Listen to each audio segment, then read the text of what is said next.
Connor McReynolds, and welcome to The Dinner Party. In each episode of this podcast, I ask someone to describe their dream dinner party, where they'd host it, what they'd cook, and crucially, who they would invite. This is all about getting to know someone a bit better by hearing about the people that have inspired them most. And this week, I'm absolutely delighted to be joined by illustrator and cartoonist Rebecca Hendin. Rebecca's works appeared in a whole host of publications and websites, including The Guardian, The New Statesman, The Washington Post, and BuzzFeed. And last year, she won the Political Cartoon of the Year award. I'm so excited to chat to Rebecca about her work and her guests. So enough from me. Here is the dream dinner party of Rebecca Hendin. Rebecca Hendon, hello. Thank you so much for joining me on the dinner party. You're welcome, Connor. How are you today? Well, I've been worse and I've been better, but I definitely exist. How are you? I'm very well, yeah. I know what you mean. It's a bit of a mad time, Yeah. obviously. How has it kind of affected your work and the way you work and that kind of thing? I mean, I get because you're freelance, aren't you? Yeah. I mean, my work is the one thing that has not been affected at all. Like, my life professionally is exactly the same now as it was before all of this. It's just everything else that's sort of changed. Yeah, absolutely. Have the kind of topics that you've been drawn to kind of doing cartoons and illustrating and animating recently? Obviously, you're a kind of a satirist and a political cartoonist, so I'm assuming this year's events have thrown you loads of material to work with. But how have you found it? Well, yeah, I guess so. The work that I do is I'm a political cartoonist and an illustrator and an animator. So the Yeah. illustration and animation hasn't changed that much, in as much as that's all commission based around an idea that already exists generally. So, if it's an illustration, it's for an article that already exists or a campaign or something like that. If Hmm. it's an animation, it's something where I'm given a script and I come up with the visuals for it. But it's the satirical cartooning, the political cartooning, where I come up with my own ideas based on what's happening in the news, and that's where it's been affected by Corona and everything going on with that. Yeah. I would say that it's not like there's ever any, like, as a topical cartoonist, there's never any lack of things to draw from. Like, there's always. By the way, am I allowed to curse? Oh yeah, please do. Otherwise, it's gonna be really hard to say out loud. But yeah, like, there's never just like a lack of shit to draw from. If as a satirical cartoonist, it just so happens that since roughly late February, everything has been about coronavirus. And if anything hasn't been about coronavirus, it's always been still. If it's not been directly about it, it's still been linked to it in a way. So maybe you go off on a slight tangent, but it's still kind of related to it. So I wouldn't say there's more to draw from. I'd say it's just drawing from the same pool over and over and over again. And Yeah. I've just found it mostly depressing. Of course, yeah, it certainly is. Do you find it kind of difficult to like motivate yourself when everything is so samey? Because I guess before coronavirus, everything was about Brexit.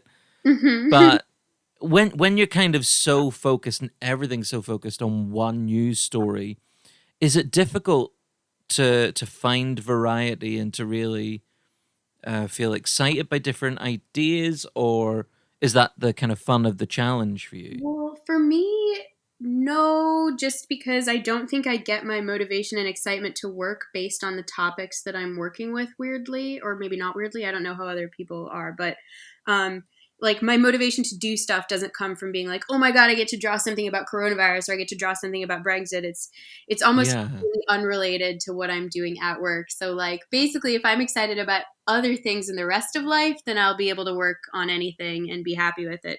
So I think that the effect that this has all had is less like, oh my god, it's having to focus on this topic. It's more just like, wow, there's a lot less to do in the rest of life because the rest of my world has become incredibly constricted and limited. And Yeah. so there's a lot less motivation just to, like, wake up in the morning and do things. And part of what that includes is, like, the motivation to do work at all. So it's less direct to the topic and more just like, yeah, the world's a bit shit now, and that's not very motivating. Yeah, of course, of course. I mean, if we think about kind of normal times, sort of, obviously this is kind of quite exceptional these last 6 months or so, but during normal times, um, is there a particular kind of state of mind or emotional state that you kind of think drives your work? Like, is anger a kind of good motivation for you, or is No, despair something that kind of drives you, or is it far less emotive than it's that? less emotive than that. First of all, I'm hardly ever angry, like in my life, full stop. There's very few things that make me angry, and if they do, it's like a very fleeting feeling. I'm just not an angry person.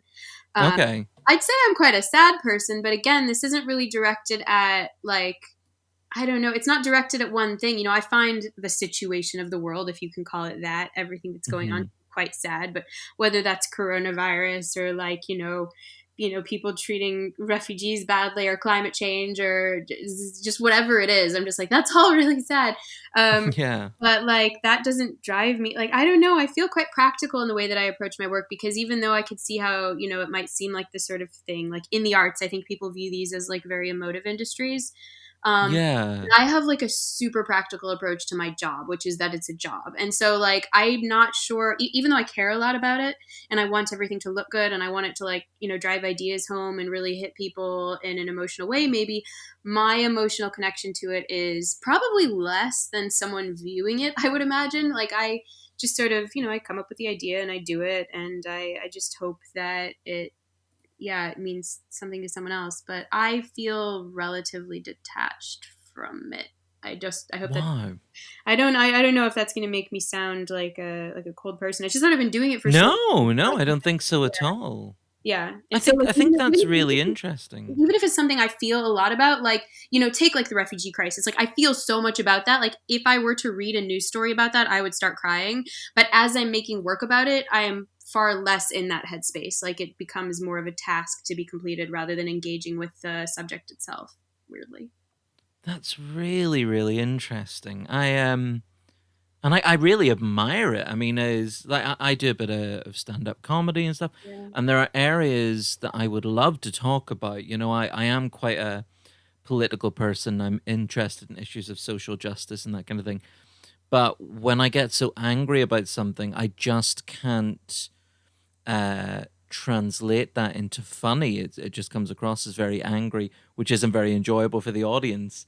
So I'm really interested that you've been able to separate that kind of understandable human emotional part of yourself from the story, and just be able to work on it in a kind of purely practical way. I mean, has that always been the case for you, or is it kind of out of necessity that you've had to sort of adopt that attitude? I don't know. I've never thought about it like as such. Like I've never had to try to separate it because if I talk about it in a conversational, personal life setting, I still find it quite upsetting. And I could imagine with stand up comedy because you are like directly conveying your idea using your spoken words. That's like a more directly attached emotional experience, probably for you as a speaker, and for someone Hmm. expressing an idea. Whereas for me with cartooning, there's like levels of detachment from it. Like, it's not literally coming out of my body in the same way, even though like the art is like once you've written the one liner or whatever it is, like that's done. That part is over.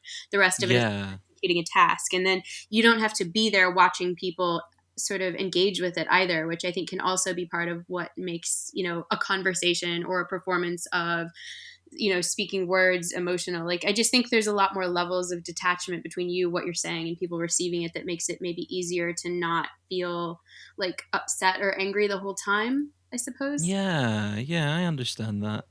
I'm so I find it so interesting because it's a an area that I really enjoy as a reader, and as a kind of consumer, but I know almost nothing about it. So Mhm. if some of my questions sound a bit simple, please forgive me. No, But I think it's an area that most people. I don't know why it's an area. Like, why would you know about this subject unless you were in the industry? Like, it's just such a niche thing, but then also something that's removed from other people's like experience of what and anything yeah, related to it. It's not like you ever sit around and like watch a cartoonist work or there's just no engagement with the practice at all, so I wouldn't expect. yeah, yeah. Well, what would you say the kind of function of your work is? Like, what is a political cartoon supposed to achieve, or what do you hope it achieves when you create it? I don't know. I think I'm a bit more nihilistic than to believe that what I do or what any of us in this industry do has like a real set purpose. I'm sure that other cartoonists would have a different answer to that, but like I just sort of fall into the camp of thinking like, oh, it's probably not gonna change anything, will it? But I don't know. I hope it makes people just think twice about something, maybe amuses them and makes them think twice about something hypocritical that's happening in the world by the powers that be. I don't know. Like, I'm not Yeah, sure that yeah. it has, like, I don't feel very purposeful in my life or in what I do. So I'm not sure how to answer that. Okay. Well, do you think that kind of political cartoons can comment in a way that is kind of not available to journalists who just work with words? Yeah, maybe. I mean, there's the picture's worth a thousand words thing. I think it can say what Yeah. it's trying to say a lot quicker and in a way that's a lot more accessibly funny. I think that it's probably more likely that someone will see one picture than bother to read a bunch of words. So maybe it's more accessible in that way. But it's hard to say, like, because it would all just be me sitting around basing what I think the world is like and how people intake information based on the biases I have in my own head. And, like, I don't know how helpful that is. Yeah. Well, what for you, Rebecca, like makes the kind of perfect political cartoon? I mean, what ingredients does it have to be brilliant? Because I mean, you last year won Political Cartoon of the Year, Yeah. which is a superb achievement, and it was such a great piece, and it commented on the absurdity of Boris Johnson's position on Brexit and kind of hiding from the Prime Minister of Luxembourg and the protesters, Yeah. but it was also such an immediately relatable kind of play on the popular meme. Yeah. So it's recognizable. It's saying so much in only kind of 3 words and an image, and that's a lot to contain in just one thing. So all of those ingredients have to kind of work together. But what in your view does a political cartoon kind of have to have?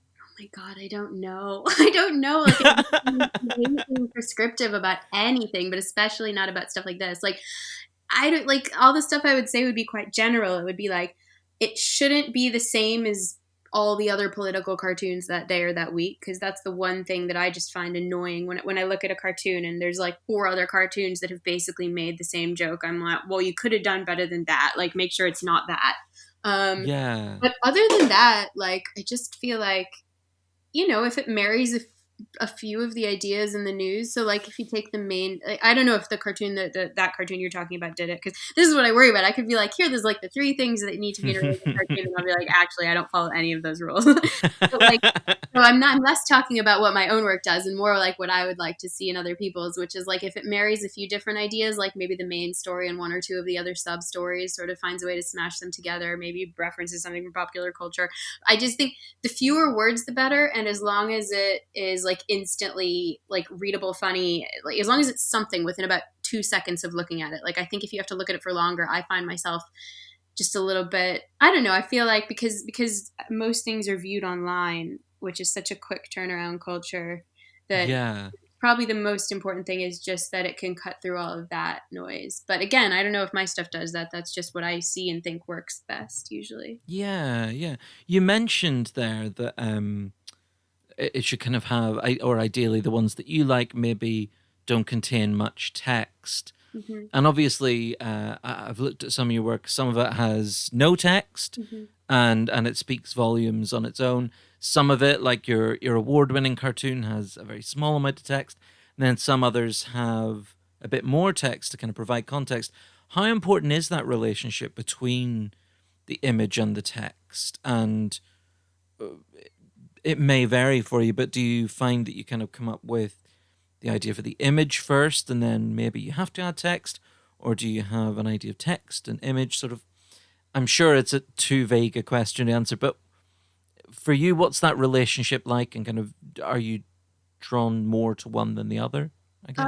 Well, it depends on what I'm making. Like, I think in illustration, unless there's like specific direction to put text in it, probably shouldn't really include text. But a cartoon where there is a text element to it, um, when I'm writing a political cartoon, I write the cartoon before I draw it. So like the text comes Hmm. first, and then the image is built around that.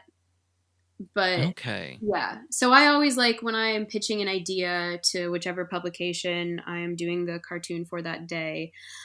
Typically, what I would do is I would send them like a written list of ideas, and included in that list of ideas would be like pretty close to the verbatim text that would be in the cartoon. And then I Oh, would go okay. from there. Because I think that when it is a cartoon, the text and the concept is the most important thing. Whereas you could make the case with illustration that, sometimes you could just make like a really beautiful illustration and it would matter less what the concept is. Like the balance is different when it's a cartoon versus an illustration, I think. Yeah. That's so interesting. I'm really interested in the kind of the idea that perhaps uh, as with kind of all forms of comedy, really, and I think that political cartoons very much come under this banner as well, though you may disagree, where it's easy to dismiss comedy in general as something that is kind of not as legitimate as other things. There's this naive idea that comedic writing and acting is so much easier than dramatic writing and acting, and I think people often dismiss comedy in general until it really provokes. Like the most famous example in your area, obviously, was the Charlie Hebdo attack in Yeah. 2015. It was such a provocative piece and a disastrous and horrible result. But do you think it's important for political cartoons and political cartoonists and comedy in general, I guess, to be provocative? Is that a really important ingredient for you, or do you think it can survive and exist without causing offense? Well, I just don't think anything in the world is important, really. I mean, like, I find that whole subject really hard to engage with, like, because I mean, what is important to the human experience? Like, probably living a comfortable life with enough to get by, people Yeah, who love you, like that's important. I think everything else is just kind of building upon the necessities of what are important. So like I really struggle with the concept of like what's important writing, what's important comedy, like what's important art. I'm just like I don't know if it's making your life better, it's important. So like if someone's life is made better by very silly comedy, then that's important comedy. Like I don't really yeah, buy into the concept that there's like high art and low art and that there's things that's more worth doing. Like I think that we're silly animals like living out our days sort of yeah, yeah. putting quantifications of importance on things for no reason. I mean, you could go into like the philosophy of like what what matters in life, and I'm sure that those guys would have a better take on all this than I would. Like anyone who spent thousands of Yeah, years thinking this through, but I don't know. Like I just don't care what's important, so I don't know. I think I agree with you. I definitely think a lot of the stuff that's perceived as high art is often, from my experience anyway, just so difficult to relate to and engage with, and the idea that liking something makes you intellectually or morally or culturally superior to someone who likes something that's perceived as lesser. I do agree. I think Yeah, just that's like the idea that kind you're of living a nonsense. better life or doing something somehow. Like, who's ever laid on their deathbed and been like, "Thank God that I only read those really important books full of really provocative content, and like only saw the plays that really pushed the boundaries instead of like." Yeah, It's yeah. not the human experience, and I just find all people who try to put markers on that and put a hierarchy on it to be very tiresome. Like, not that it's not like I wouldn't agree that some things considered to be high art aren't amazing. It's just that like, who cares? Yeah. Yeah, yeah. I totally agree with that. I really like that philosophy. Rebecca, kind of moving away from the sort of uh, bigger picture of kind of satire and political comedy. Actually, speaking about you and your experience, you've lived in the UK now for about 10 years. Yeah. How has that kind of cultural shift from having grown up in the States to moving to the UK, how's that kind of affected you in terms of the topics that you're drawn to, your kind of, I guess, your political outlook and experience? How has living in the UK had sort of changed you as a person, I guess? Well, it's hard to say. As you say, it's been over a decade. It's been 11 years and 9 months 9.5 months. Wow. Not that anyone's counting, but it's really hard to say because I moved here when I was sort of like teenager border, like I moved here like right after I turned 20. So Yeah, now I'm 32, and like the personality shift that you go through from when you're a teenager to in your 30s is something that it would be really hard to like separate all the changes you go through in life and all the things that you of learn, course. from what is a cultural thing. So I have a really tricky time answering that question because I'm just like, I don't know. Like, yes, I'm different than the person I was at 19. And I'm sure interested in different things and have politically, like my politics have relatively stayed the same, but maybe like the way I support them has changed a bit, like the sort of the views, what I would use to back up my opinions. But like, I Yeah. really don't know. Like, it's worth bearing in mind that like George W. Bush was still president when I moved over here. Like, it's just a Oh, completely wow. different God, world. yeah. So I don't know what the UK has done to me specifically because it's just at this point too much time has passed to answer that question. Like Gordon Brown was Yeah. prime minister, George W. Bush was president. Like the world is a very different place now.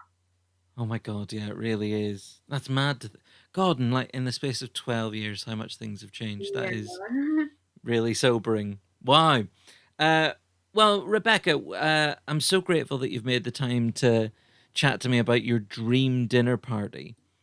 And Yeah. so I do want to get on to talking to you about that. Before we kind of go into the specifics of your guests, and it really is one of the most extraordinary guest lists Really? I've seen. Yeah, definitely. I ran this as a kind of a mini series on my local BBC station, and this is episode 9 of the podcast. And I can definitely say that no guest list I think has raised my eyebrows as much as this one. This is what Um, happens when there's just no one you want to actually meet and you spend like weeks scraping the barrel and you're just like, if I must. it's really funny that it's kind of funny that you were really struggling to sort of think of anyone that you really wanted to meet, and then in the end up we have a list of 8 guests, Yeah. and normally I'm very strict and I only allow people 5 guests, and I'm a real hard ass about it, but your 8 guests were just so brilliant that we are making time to talk about them all today. No But good. before we talk about your guests, what's the kind of vibe of your dinner party like? If you get all these crazy group of people together, what are you hoping they go away saying about your dinner party? Well, like, first of all, I want to say I didn't put any thought into how they would interact with each other. Like, nor did I put any thought into like the overall vibe of it. I think in my real life, I have never hosted a dinner party. Like, I am fundamentally disinterested in food, dinner, hosting things. Like, so the way that I approached this was like, who are people that I just want to talk to, me personally, like selfishly one Yeah. Well, that's exactly what it should be, really. yeah, like a selfish approach that doesn't It involve. would be a shame at your dream dinner party if you're like, no, I really don't want to meet them, but they would get on really well with this other person. Yeah. So Well, that's not your dream. I mean, who cares about other people? I love this. I'm getting a real kind of fuck it. You only live once, so why not do what you want to do vibe. I'm really liking Yeah, this. a combination of that and a person who just has no experience with dinner parties, so can't even put any like experiential bias into it.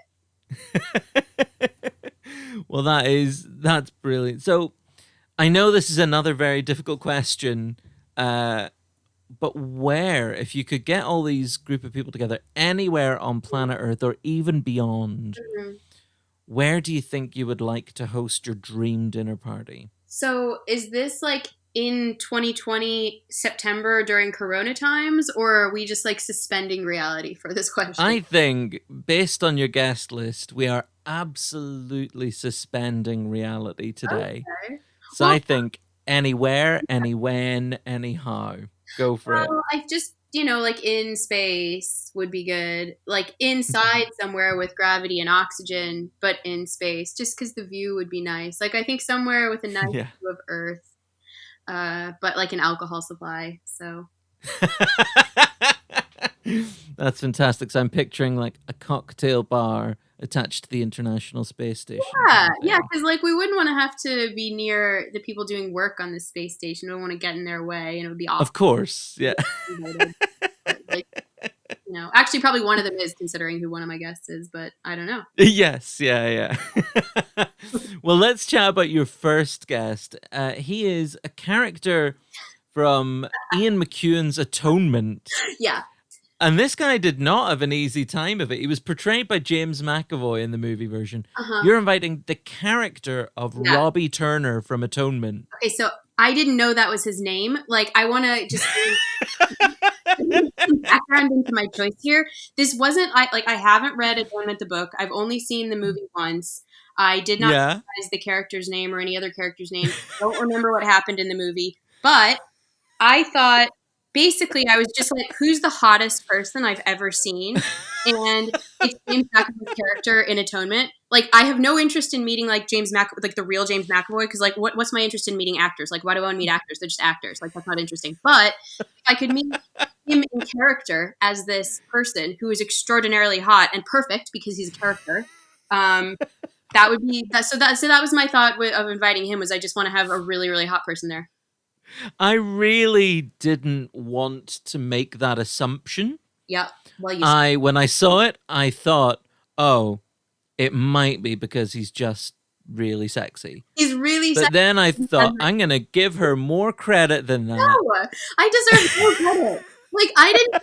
Like, I think you're quickly going to realize that that's about the level of thought I put into it. There's no one that I'm like, I feel like I'd have like a really deep emotional connection with them. Well, this poor guy, I mean, what do you think he would be? Would you care how he was as a dinner party guest? Because, I mean, he's obviously, his character had a very tragic and kind of life cut short. I don't think he would be the most happy or fun guest possible. Well, if he looked good. Yeah, I don't remember what happened to the character. So, like, this is news to me that it was a tragic ending for him. I just remember the fountain scene, and I think he's really hot there. So, maybe I should have been more specific. I want James McAvoy's character from Atonement at the fountain scene, and nothing before and nothing after that. But Keira Knightley can't be there because in this dinner party, I'm Keira Knightley. So. Why? And so would you be hoping that at the dinner party he would be ever so charming, or would you want him to just kind of sit there and smile and be very pretty, or would you want to ask him anything or talk to him about what it's like to be that beautiful? I mean, what would you be hoping to get out of having him there? I haven't thought this far. That was the end of that thought. Like, the whole thought I had has been explained to you. There is no further thinking. In which case, we can move on. Next, please. Yes. All right. Well, Rebecca, I mentioned that you sent me a guest list that was so brilliant, but longer than usual. So we're kind of throwing in these kind of very quick little discussions about the others on your guest. So guest kind of 1.5, you wrote that you would like to invite a regular person from the mid-late 1600s in plague-strict London. Yes. So, well, I'm in the middle of reading Daniel Defoe's Journal of a Plague Year in London. I probably have the title slightly wrong, but Daniel Defoe who wrote Crusoe, and it's not really his diary, but it's, there's argument as to whose diary it is. If it really is a diary, was it his uncle's diary? Is it fictional? Is it historical fiction? Is it just him editing his uncle's diary? Like, no one knows. Point being, I'm just reading this and I'm amazed by it. I'm only a little bit of the way through it, but it's just, I thought it would be really good during the current plague to read a plague book. And in fact, I'm listening to that on audiobook. I'm listening to the Daniel Defoe book on audiobook, and I'm reading Camus' plague book, because I think one. Oh God, yeah. But like, that's totally fictional. So this is the one. But I'm reading this and I'm just thinking like making all these parallels to the way that people behave now. 400 and some odd, 300 and some odd years later. Now during our current thing, and I'm just really enjoying that. And so I wanted to invite just like a regular person from that time, just so that I could like quiz them on what their thoughts are about the plague and like what they think are conspiracy theories then, and like what they think is like just I don't know. I just kind of want to know like where this lie to now, because part of what's really interesting about reading that book is that it just feels like you are, with like slightly more flowery 1600s language, reading about all the same fucking weirdos that exist now. So I just want to know The a few people things. who, yeah, think you shouldn't wear a mask and. Yeah. Well, that's such a great choice. I mean, would you not be a little bit apprehensive of being stuck in a confined space with someone who may have another deadly virus? Well, I guess I would want, so I want to meet a person from around that time, but I suppose it would be a good idea before they get on the spaceship to make sure that they don't themselves have it. Like, I, Maybe, yeah, they've got to have a test before yeah, they go on. And yeah. as we know, getting a test these days is so damn easy. They So, probably just need to be sent to like another spaceship, like 100 miles across the sky and wait like 8 days. the And they can come on. worst case scenario, they could join you back via Zoom. That's how Yeah, the whole world is operating at the yeah. minute, We anyway. haven't had enough of that. Yeah, that sounds good. All right. So the plan for them is to go to that.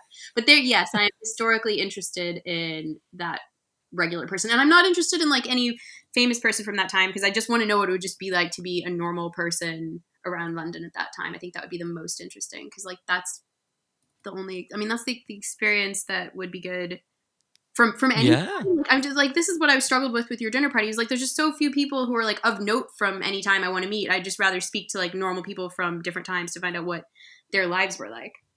That's very, very interesting. I like this choice a lot. And I do think, do you think it would be a bit depressing if they were saying just exactly the same shit that people who have gone on like the anti-mask marches and stuff are saying? Like, it's Like, all fake. yeah. God will guide me through it, all Well, that stuff. I mean, yes and no. Like, yes, objectively, but no, because that's clearly what was kind of going on from the Daniel Defoe book. Like, it's just that this is what humans have always been like. And I find Yeah. something weirdly comforting in that, just to feel like we're not living in exceptional times. Like, we've just always been this dumb, and there's nothing that we can do about it.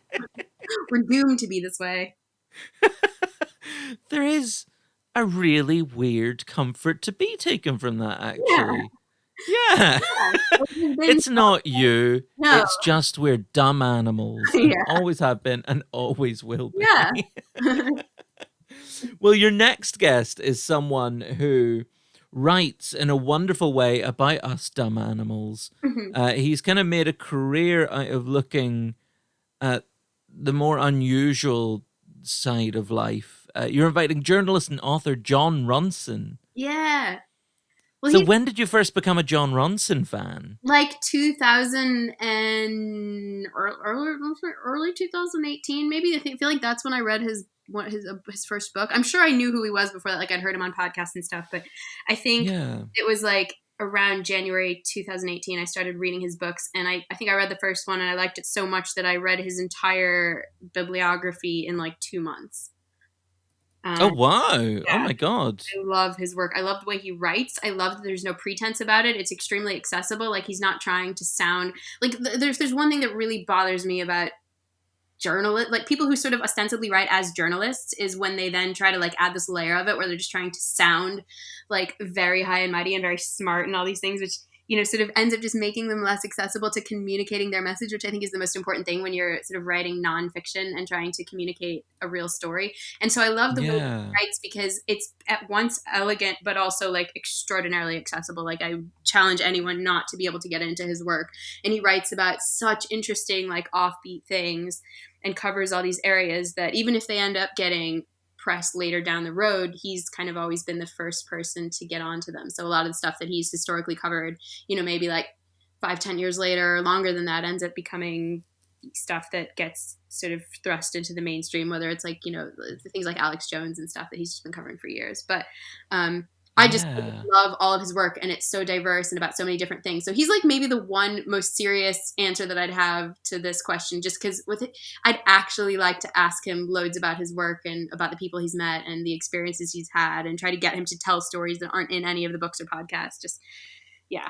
Yeah. He's such a great choice. I mean, is there anything about his approach to his work or his attitude to his work that's kind of directly influenced or inspired how you think of your work, or even outside of work? Has it influenced you in any other way? Not about my work as far as I can tell. I mean, it's really hard to like directly trace influences and stuff, but I'm not sure that in my work that would be the case. But I do feel like from reading his stuff that I've learned a lot of things that I wouldn't otherwise know. And I think Yeah. because he writes so much, he's written so much about these sort of fringe groups and extremists and people on the far right and stuff. That is stuff that we think a lot about in today's world. Um, Yeah, yeah. so he's someone who's in my head, I think, whose work I sort of mentally reference a lot when I'm having a conversation with someone and trying to think about something they've said, or when I'm reading a news story and trying to understand how we've gotten here. I think he's someone whose work just comes up a lot in my mind when engaging with the world Yeah. is. And there's not many writers I would say that about. Is there a particular part of his work or a particular piece of work that he's done that you particularly enjoy or kind of keep coming back to? No, and not least because of the way that his books are structured, I often forget which story comes from which book because it's like, it'll Oh, be like one chapter will be about something and then he'll just like move on to something else in the next chapter. Like it'll be like an umbrella subject, if it's like his book Them is about extremists, or if it's like The Men Who Stare at Goats, it's about sort of like psyops. But it's sometimes because his subjects, there's a certain level of crossover in what he is thinking about and talking about. I'll just often forget which book it came from because it's not like a linear story. Um, yeah, so yeah. I wouldn't know. I wouldn't say that. No, there's not like a specific thing. Okay. Okay. Well, I mean, you've mentioned there that you would love him to kind of share some stories and that kind of thing. Yeah, but also Uh he's also just like super like I've seen him do like a couple of live readings of like his books or podcasts or whatever, and he's also just like very awkward and weird, and I would like that vibe at my dinner party. Why? Why I would you don't like know why that? not. Like I just feel because his level of awkwardness that I've seen in his like live performances, it feels like because obviously he's an amazing journalist, it would be very conducive to like making other people say interesting things. Like I feel like I'm not the best at getting other people to say interesting things, so he would definitely be that person who could like draw that out of people through a combination of journalistic talent and awkwardness and just like saying the wrong thing at the right time. He sounds like when you describe that, it immediately makes me think of Louis Theroux as Well, well. I think you'd not be the first person to make that comparison, but I think he's Yeah. more awkward than Louis Theroux, definitely. And you say that like it's in the very best way possible. That's a compliment. Like, I love weird people. The weirder the better, I say. I think it's a compliment. Yeah, definitely. I think a similarity that I'm kind of getting between you and John Ronson, like you're kind of saying that you just want to meet kind of normal people and you just want to hear about other people's experiences and that kind of thing.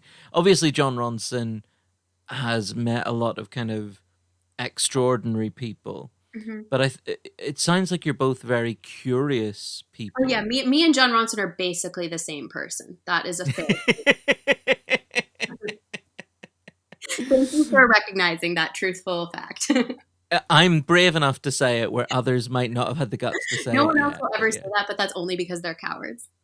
I'm not sure I've ever seen you guys in the same room at the same time. And I'm Exactly. not one for conspiracy theories, No, but but and the similarities are real. Like, not only do we have the exact same personality and all the same interests and all of that, and obviously, but we're short Jewish people. These things are like the defining characteristics.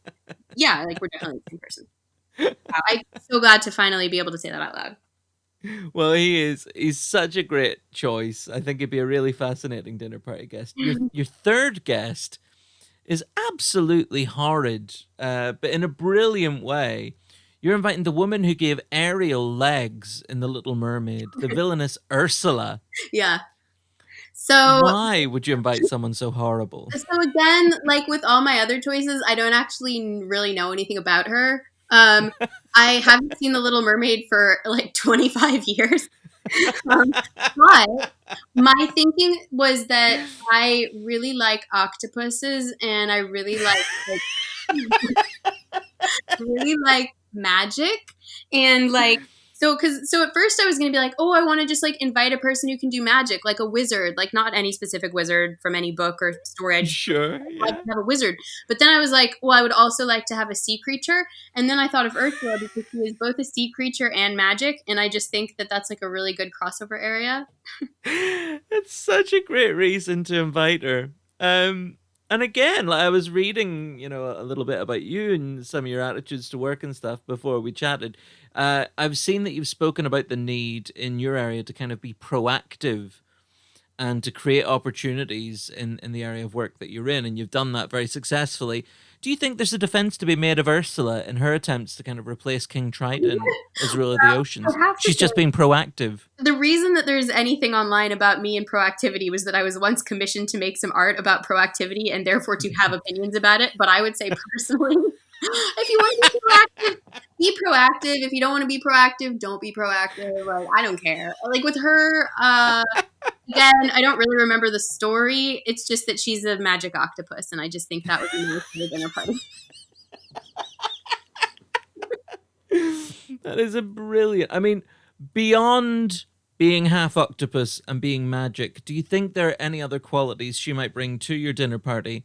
Or is it already asked and answered by saying she's a magic octopus and that's why I'm inviting her? Well, she has pet eels, right? Yeah, that's true. She might bring those Bring guys. those. She'd bring her eels. That would be nice. This is going to be an extraordinary setup for a dinner party because I assume, on a practical note, you're going to have to make some special measures to have a kind of part octopus present in this space station cocktail bar. Yeah, like her chair would probably need to be bigger than everyone else's chair, and like maybe it would need to have like little stands for the eels. Yeah, that's something to think about. But it's totally doable. This is your dream. Let's make it happen. It's yeah. Oh, what a beautiful dream this is so far. All right, well, it's time for another one of your kind of lightning round guest choices. Mhm. You're in space. You've mentioned that you love space. You alluded to it earlier. You want to invite an astronaut. Yes. No specific astronaut, No, because like just an astronaut. yeah, there's no one astronaut. Like I'm just not someone who knows enough about facts or history or anything to like have an astronaut preference or like a preference of anything. That's been part of the issue is there's just no one I know that much about. So like, like everyone else, I think like Neil Armstrong, great. Buzz Aldrin, great. All the recent astronauts, great. The one who brought a guitar into space, well done, that guy. But like, I have just no particular affinity towards anyone. So like, I don't care who's available. I will take anyone who's been into space. I would, and it's like I don't even have anything specific I want to talk about them to. I just feel like they'd be a good vibe. Like I feel like people who've seen the Earth from space are good vibes. Like they always seem to be like a little more peaceful than everyone else and a little more like I don't know, just like Yeah. very. I remember a few Man. years ago, I was working at Penguin Random House, and at our conference, Tim Peake was there. He'd written a book. He was the British astronaut who went up to Yeah. the ISS. And when he was talking to like this theater full of like 2,000 employees or whatever it was, Yeah. he kept saying things like, whereas here on Earth, and I remember thinking like, yeah, you don't need to clarify that for us. Like, we've never left Earth, Tim. Like, you can just say, how this happens. You don't need to say, here on Earth, this is how it happens. Yeah, I Uh, guess that's what happens though. When your context broadens, it does start to feel necessary to be like, but where is where you are? Like, I feel like, on a yeah. personal level, that's what happens when you move between places, like, cities or countries, or, you start to, it does feel like you need to sort of group experiences or like people's biases or whatever into like even if they because they'll feel like it's their whole experience and you'll be like no like this is just what you feel because you're from this place or because you've only been here and so I bet Yeah. you've really only been on Earth so like all of your experiences and biases and opinions are based on that but for those of us who are interplanetary or whatever I don't know like I mean that would be cool but mostly I would genuinely love to hear about how it feels to just see the whole planet at once and what that does to like your emotional perception of what it is to be a human because there does seem to be like a consensus between all the astronauts I've heard interviewed where it just like changes the whole way they view the concept of what humanity is and what it is to like exist. Yeah. That's pretty cool. Have you always had an interest in space? Yeah, I guess so, but I feel like it is less space per se and more just the concept of like things being a lot bigger than they are here. Like, Yeah. Yeah.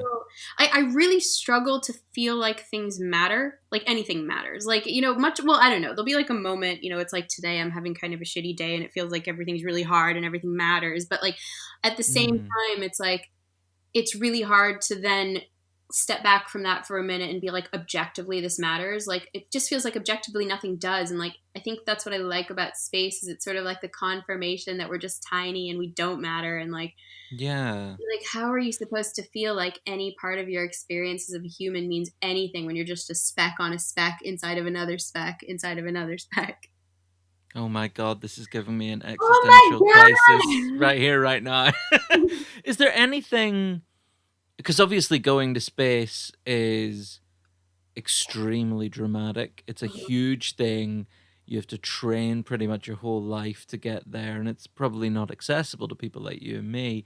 Is there anything you can do in your life, or anything you do like to do, any kind of hobbies or any places you like to go that give you a semblance of that? Because it sounds like you have those thoughts already, that kind of, it sounds like you relate quite strongly to what you've heard astronauts and that kind of thing say about it.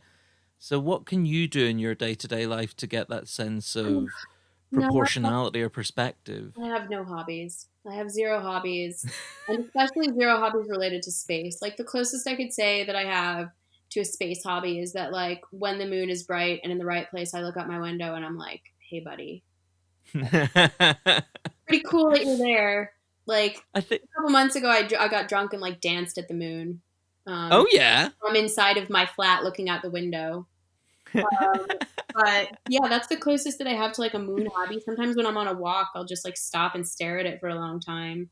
Yeah. It's the right time of day. Sometimes I will text people about it and I'll be like, "Hey, have you seen the moon?" And they'll be like, they'll respond like 3 hours later and they'll be like, "Sorry, missed it." Um, so those are my hobbies related to space. I find that what you were saying though about kind of understanding your place in, and how tiny and ultimately insignificant we all are. I find that I feel something like that when I go to kind of the seaside. Yeah. And like when I look out across the sea and I think it's so vast and so deep and there's so much happening in there, and I'm just one tiny, tiny, tiny part of this tiny patch of land on this tiny planet, and there are fish in there and whales that are so much bigger than me Yeah. and impact so many more lives probably. Uh, but you, beyond looking at the moon, you don't really kind of have those thoughts or Oh no, I have feelings. those thoughts all the time. They're totally overwhelming. Like I have them regardless of whether I'm at the sea or looking at the moon or just going about my life. Like I find it, yeah, quite overwhelming because sometimes I'll be doing Yeah. something very normal and pedestrian and just like enjoying it, and then will, without meaning to, step back and just be like, "You're a bunch of molecules turned like that's part of a like a just an animal. You're just sitting here doing a thing, and like you feel like this is a transcendent experience and it's real special, but actually you're just an animal made of molecules, just making some noises and having some like thoughts that aren't even thoughts. Yeah. Yeah. Like I find that whole thing very overwhelming actually, and probably a large source of the sadnesses that I get sometimes. But don't we all? No, we don't all. That's but many. Us lucky few that do get So those lucky to feelings. get depressed about just like the basic state of existence based on fucking nothing. You're just sitting around eating an apple, and you're like, this would be good if it didn't mean anything, or if it did mean something. It would be good if it meant something, but since it doesn't mean anything, stupid apple.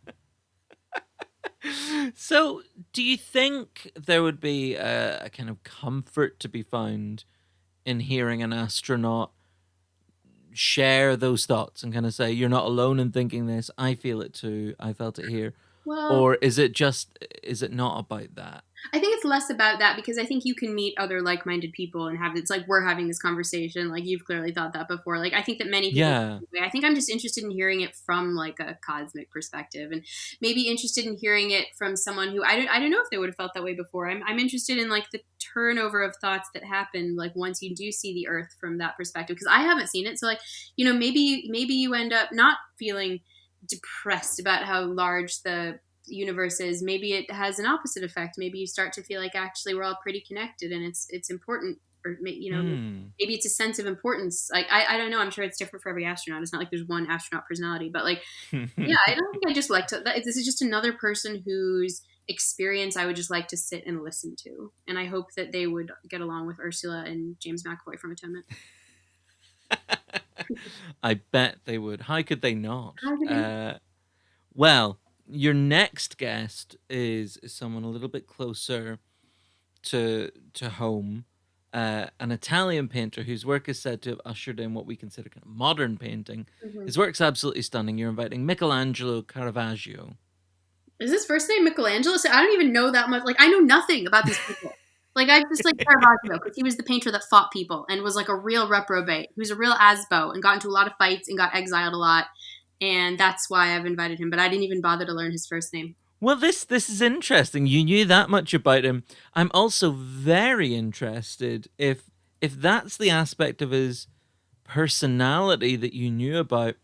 Why do you want this kind of violent and provocative man at your dinner party? Well, I figure that we'd get him on a good day. Okay. He'd be on his best behavior. Because, like, I feel like even your worst people usually can behave themselves at a dinner party. And, like, maybe we would just not, we'd cut him off. We wouldn't let him drink very much. Sure. That sounds like a very sensible precaution to take. Yeah, I just think he'd be good value, right? Like, because we could talk to me and all my people, John Ronson, the astronaut, McAvoy, like, well, character McAvoy, like, you know, like, ask him about like chiaroscuro and painting, and it would all be very civilized and cultured because he's done some of the greatest paintings in the history of the human species. Yeah. He is also just hilarious. Like, I can't even remember the specific fights he's gotten into, but like, I do remember that there was like one where it involved a vegetable. Like, that's a great reason to have a fight. Yeah. Like, I don't want him to have more fights. I want him to talk about his fights in between talking about his painting technique. Well, that's interesting. In terms of his work and his technique and that kind of thing, again, is he someone that, as an artist yourself, you grew up admiring his work? Or no, I didn't know anything about art growing up. I didn't grow up in a place where art was important or taught in any meaningful way. Like, obviously I was aware that art and artist existed, but I didn't know anything about anyone specifically. So I learned about Caravaggio when I was like 19, and I went to Italy and studied art history in Italy. Oh, wow. And I learned about all the Italian painters and everything going on there. But even still, I mean, clearly I haven't retained anything other than like really good at chiaroscuro and fought a lot with a vegetable. Like, you know, I wouldn't, but no, like growing up, I had no concept of any of these things. Like as far as low culture goes, like my bringing up years were all low culture. Not that I even, yeah. What was that like as an experience when I've always fantasized about living in Italy, particularly when I was a little bit younger. Oh, well, I didn't live in Italy. I just went there for like a few weeks over the summer. I think I was there for, I don't know, 8 weeks or 10 weeks or 12 weeks. I can't remember. Oh, wow. It was just like over a summer traveling around, studying art history at a bunch of different places around Italy, you know, the relevant history to that place. It was great. You know, I don't. It sounds amazing. Yeah, I don't sort of, there's nothing that I can say that's like revelatory or, you know, like I can be like, it really changed my life. It was like a really transformative experience. Like, I don't know. Everything is, isn't it? Like everything you do in life is a transformative experience. But I had a very nice summer. I got very lovely. Legally, because I wasn't legally at that point. I still lived in California in the U.S. and so it was nice to be able to legally drink in Europe. It was very saw a lot of really good paintings. Yeah. That sounds like a pretty great summer. Yeah.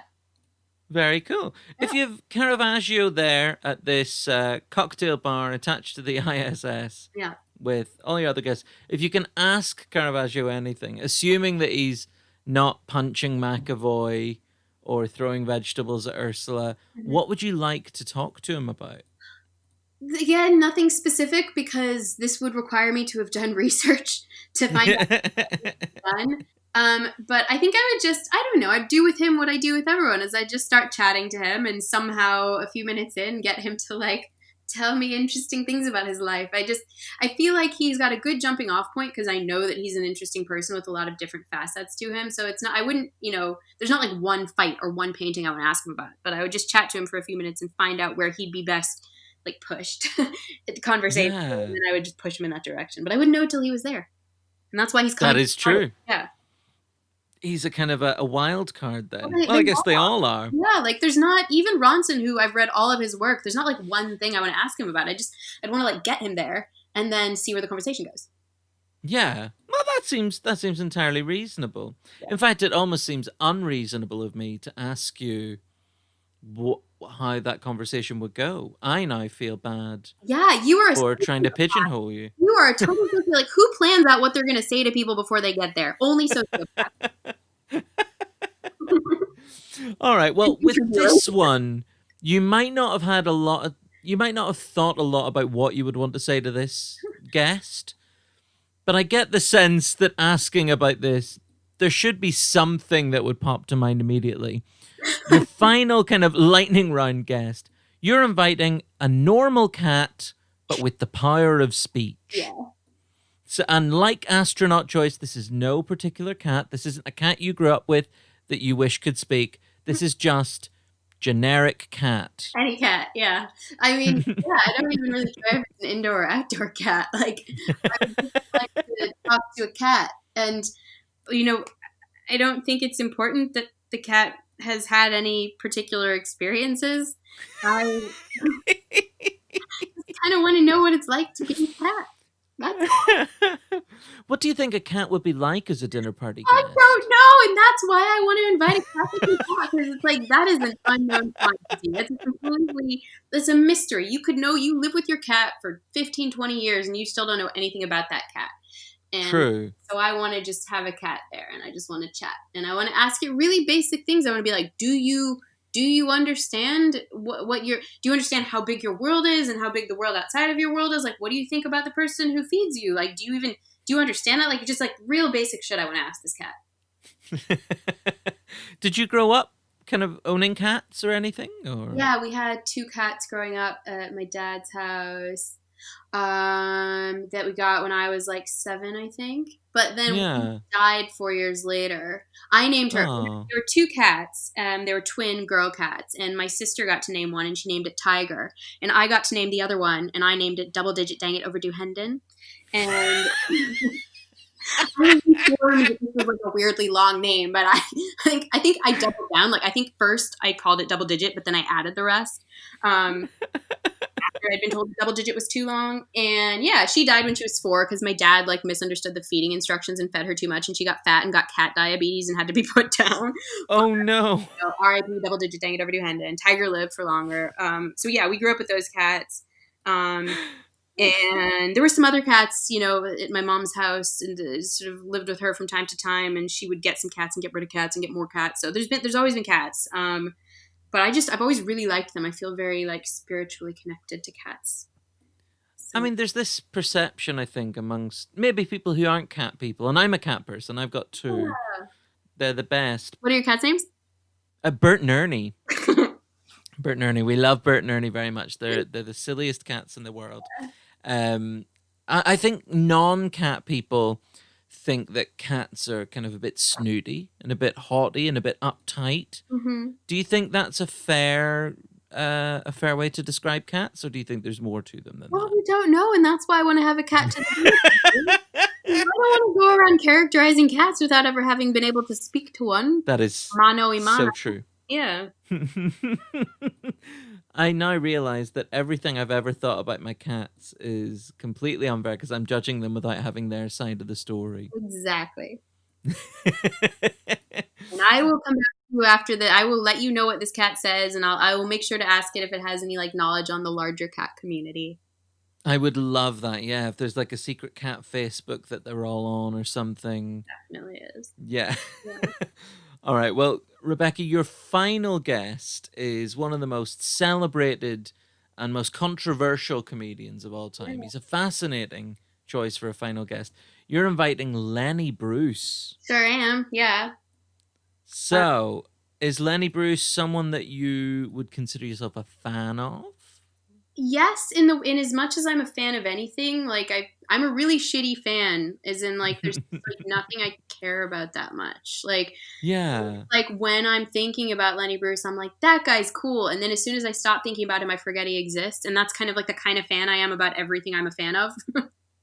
That sounds like a very healthy kind of fan, because Yeah. to go too far in the other direction, that's where restraining orders come in. Sure, but I guess we live in this age of fandom, and there's people, and maybe they're mostly internet people, maybe they're not. It's hard to say, but it does seem to be like entire sort of cultures or subcultures of people who define themselves by being part of a fandom. And so, maybe I look at that and I'm like, when you say, "Are you a fan?" I'm like, well, I'm not that, and I'm nothing close to that. But I certainly think that of the comedy of Lenny Bruce's that I've seen, I think he's pretty interesting, and I think it's pretty cool, and I really like what he did, and I like that he is like quite a dark person, I guess. Like, I don't want Yeah. to say like I like that he died young, but like, I'm fascinated by people who are professionally funny, or like part of their public persona was to be funny, but it turns out that they had really dark lives and those lives killed them. I'm fascinated by that dichotomy.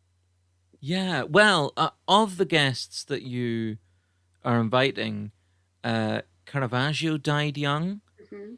James McAvoy's character died young. Spoiler alert. And Lenny Bruce, as you say, died at the age of 40. How do you think he was obviously very controversial? I mean, he was convicted at an obscenity trial. He liked to talk about politics and religion and sex, and he Hmm. was quite vulgar.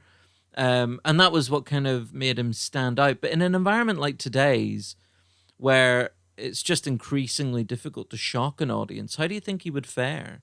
Well, I was thinking about this the other day, because a night among multiple nights of my life that I've sat around like rewatching Lenny Bruce videos. Like it's just like with anyone else who was quote unquote shocking in their time. If that time was before now, you watch whatever they were doing, whether it's Lenny Bruce or Marilyn Manson, and they're just not shocking now because like I Yeah. think you'd be quite hard pressed to find anyone who was particularly who like the public in a large scale would define as shocking. Like it's just very hard to shock now. I'm trying to think what would do it, because when you have someone like Donald Trump as president, who is just like probably like the most shocking person ever, but like, it's not even, it just like blows right across. Like there's Yeah. nothing can do it. So I don't know how he'd come across now. Like I think that it's a really hard question to ask and answer because you would assume that someone like that who had that personality, if they existed now, would be saying totally different things and doing totally different things. Like, he just have a different life. Like maybe he wouldn't even have gone into comedy, or if he did, he would be using it differently. Like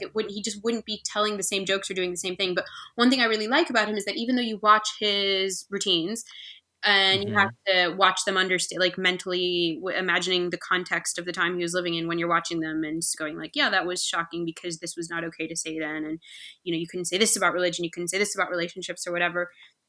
And, if you try to mentally transpose that onto now, like Hmm. you just know that someone that smart and that switched on would be able to do it. You would have no idea what they would be saying. It wouldn't be that, but it would definitely work in today's time. Yeah. Yeah, definitely. Yeah. He's certainly a very kind of charismatic guy. Do you remember the first time you ever sort of saw or kind of engaged with his work? Oh yeah, it was like this year. Like I only really started watching his stuff. Oh, wow. I'm sure it was like during the quarantine as well. Like I'm not I'm not like just not like a lifelong fan of this. It was just during the lockdown I started watching a bunch of his stuff, and weirdly, there's not that much on YouTube to, I'm not gonna Yeah. track down rare vinyls or anything like that. I was just sort of watching what was there on YouTube, and I just thought he was really like transfixing Yeah. because I think he's able to do that thing that I love in any comedian I like now and in any thing I like now at all, any arty performing whatever thing, is that he is able to jump between like comedy and pathos, like he's able to. Hmm.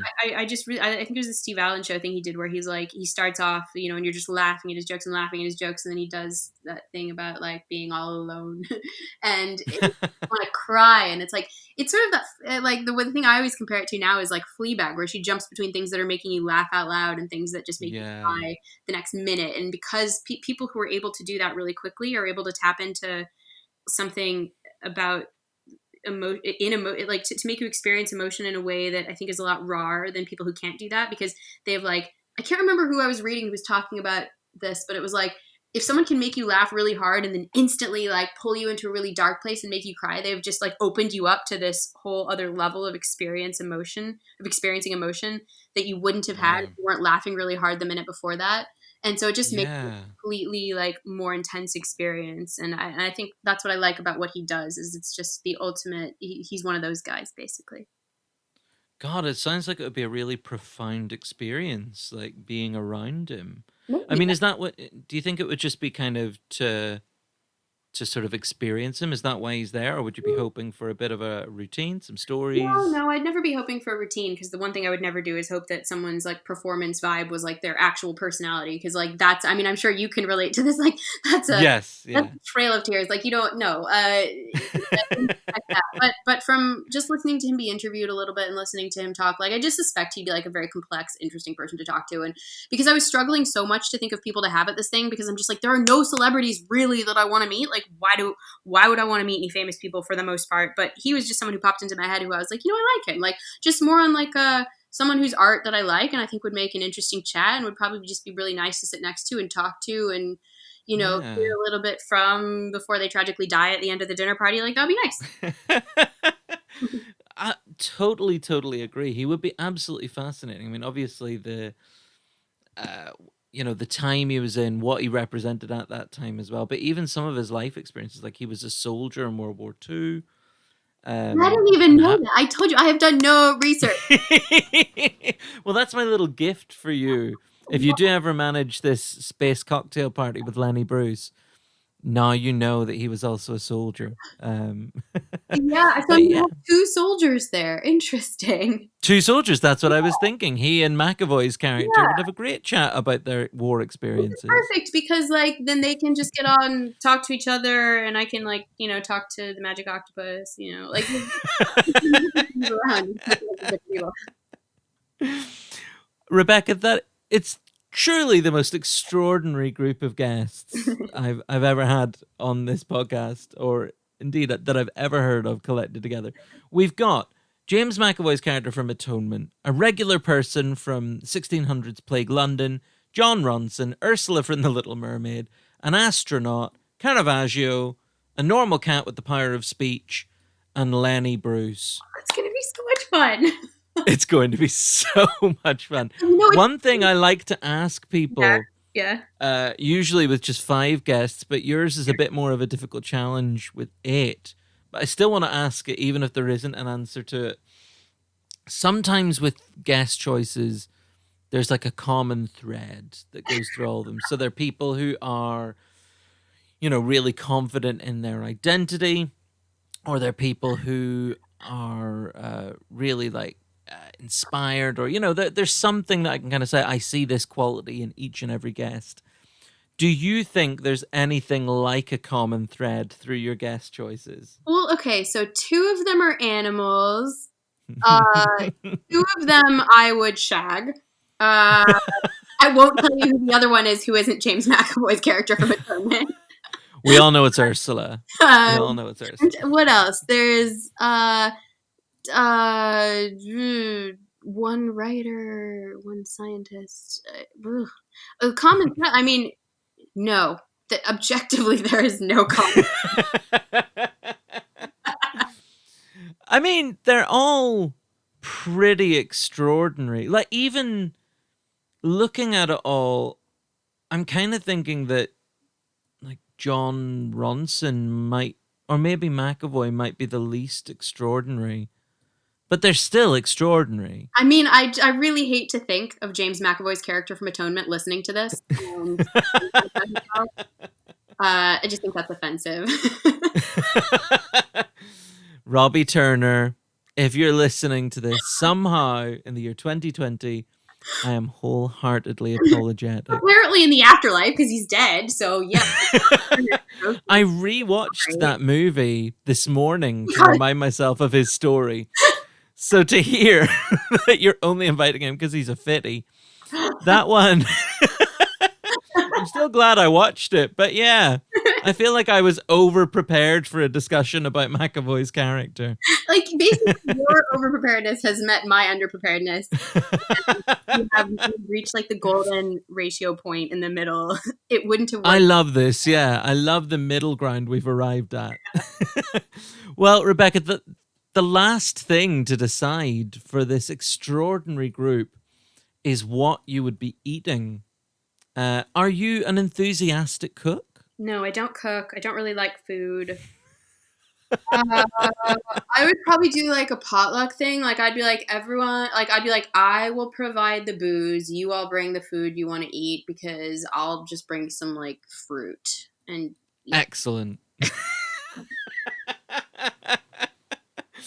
I mean, I could go through all of your guests and ask what you think they would bring, but that might take a while. It would take a while. Yeah. So maybe we'll leave that. Yeah. Although I am curious, what do you think Ursula would bring?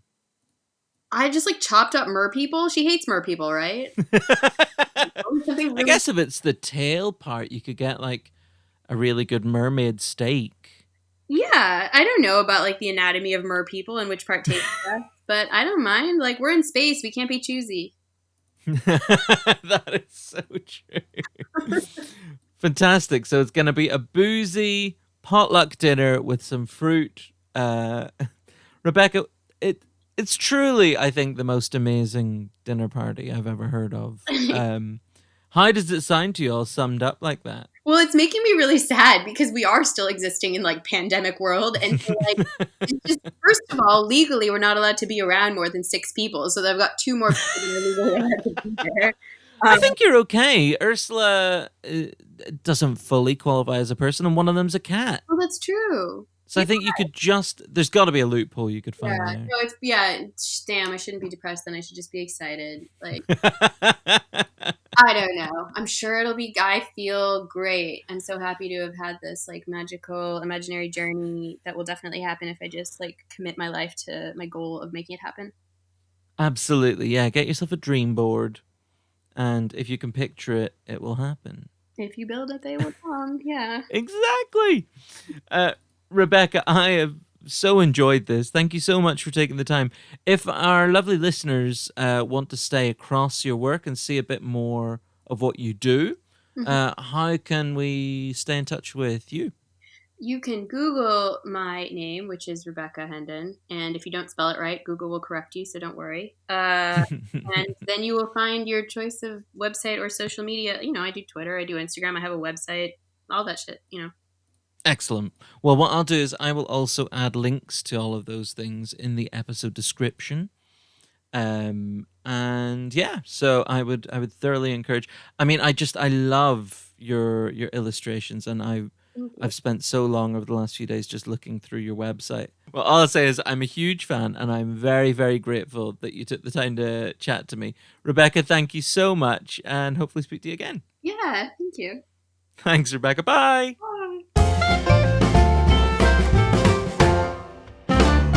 That was so much fun. Definitely the most we've had to suspend disbelief in the podcast so far. But I'm absolutely on board with it if it means that we get to see Rebecca having dinner with a talking cat in a cocktail bar in space. We've added all the links you need to follow Rebecca's work in the episode description. I can't tell you how much I love her artwork. You'll just have to check it out for yourself. Follow her on Twitter and Facebook, and check out her website, which has loads of her brilliant content on there. I know I say it every week, but I'm having such a blast with this series. If you're enjoying it too, and you have a couple of minutes to like, rate, share, subscribe, all that stuff, it would be more helpful than you might imagine. Thank you so much for all your help reaching our lovely listeners. I'm so grateful for all the very kind feedback people have been sending me about the series so far. The Dinner Party is a Jericho comedy production. If you want to hear any more from me, you can visit www.connormcreynolds.com and have a look and listen to some of my other radio, podcast, writing, and comedy work. I'll be back next week with another brilliant guest chatting all about their dream dinner party. But until then, thanks so much for listening, and bye-bye.